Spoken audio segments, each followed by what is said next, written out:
Welcome back. Puppetry is an age-old form of artistic expression. Most people think of it as animated storytelling. And today, we're joined by someone who uses puppetry as a tool for teaching about social justice to children and adults. Joining me now is Tanya Nixon Silberg, and she's the founder of Little Uprisings. So let's get started and see how this puppet theater works. What is this? Thank you so much for having me here. This is the first part of my puppet show, My Night in the Planetarium. So we open it up. It starts with a photo of Indonesia. We come it down. It's a puppet production, and as such, it's a pop-up. Wow, look at this. Yeah, and it has so many wonderful things that are happening here. We see people of Indonesia. We also see more people of Indonesia and the fish. And then we look at another part of Indonesia. This is Jakarta in the 1970s. Wow, wow, wow, wow. I just love this idea. Now, your organization uses art and play for anti-bias and anti-racism professional learning and curriculum development.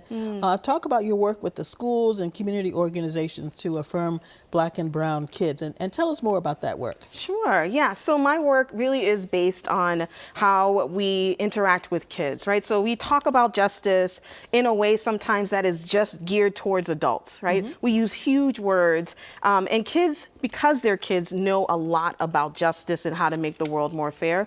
My work really does center around that knowledge and also in their play. Right? And so if we can make racial justice and social justice accessible to kids, then we're really hitting at the kids, the people that are mostly affected by racism and all of the other isms of the world. What's the story of this particular puppet show? Yeah, so it's called My Night in the Planetarium. It's based on a children's book by Ino Santo Nagara, or Ino for short. It's about his life in Jakarta. And so this story is about his life in Indonesia and how there was a General Suharto was in charge. And he talks about his life and how his dad made his dad and other theater troops made a play about the general, and how, because the general heard about it, he had to go and spend the night in the planetarium to escape the general. It talks a lot about colonization. It talks about how art can make the world more fair and how we do that with each other and in community. Now, you've been the recipient of both local and national grants, including from the Jim Henson Foundation. Everybody knows Jim Henson from the Muppets. And in 2020, you took part in a creative residency for Black puppeteers. Wow.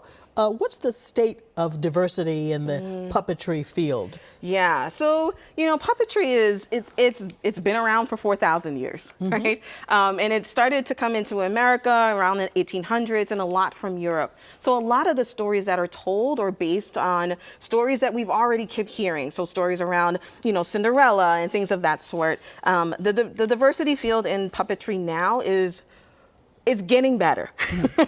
And hence the reason for this creative residency, to be able to just talk about the fact that, you know, we have stories that are not being told through this wonderful medium of puppetry, and how do we make sure that we can curate those really good stories specifically for our Black and brown kids. When I debuted this show, I was able to show kids that there can be a Black woman puppeteer.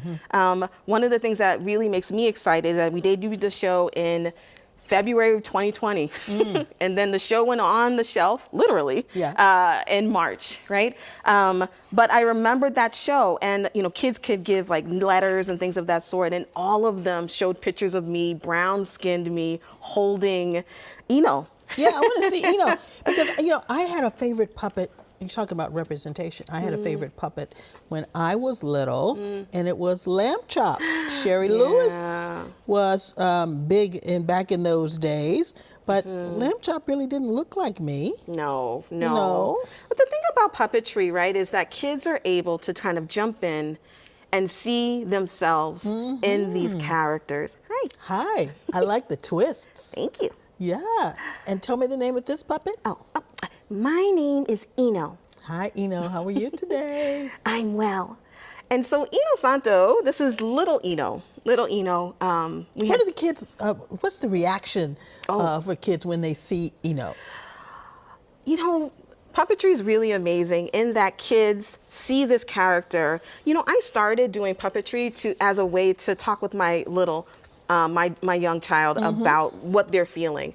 And the way that you can embody and enliven a character so that they become the playmate, they become the confidant, they become the one that you want to talk about things is really amazing. Kids have such a beautiful imagination that you use that and you jump into it. And because let's make sure Eno doesn't drop too far down there. We want to keep him in the show.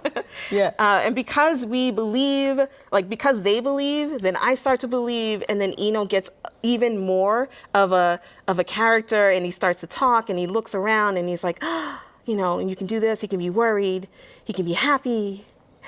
Yeah, I think that's the beauty of puppetry and being that age is that you can suspend belief and let your imagination take over. Absolutely. Yeah. And being able to suspend belief and bring that belief into social justice is the thing and fodder that we need. What are some of the interesting things young people, kids have said to you while they're talking to this puppet? So some of the things that have happened with Eno Santo they've asked, were you scared during that time? They've asked, what did you do during that time? And Eno's been able to answer that I had my parents, I had other people that were able to help me through it. I stayed in the planetarium. I was safe with my mom. And Eno actually offers that sort of even if something is really hard, when we can do it together with other people, then we are really powerful together. Okay. Eno, yes. Thank you for being here today. Thank you. And thank you for bringing Tanya with you. Oh, yes. Where can people see your shows very quickly? Sure. You can see my show at the Codman Square of the Boston Public Library on March 11th from 11 to 2. I'll also be at the Ballard Institute in Connecticut on March 25th. And we'll put this information on our website. Thank you for being here today. Thank you so much for having me. And thanks to all of you for watching. Be sure to follow us on Facebook, Instagram, and Twitter at Cityline 5. And you can follow me on Twitter at Karen Holmes Ward. Have a great afternoon, everybody. Take care.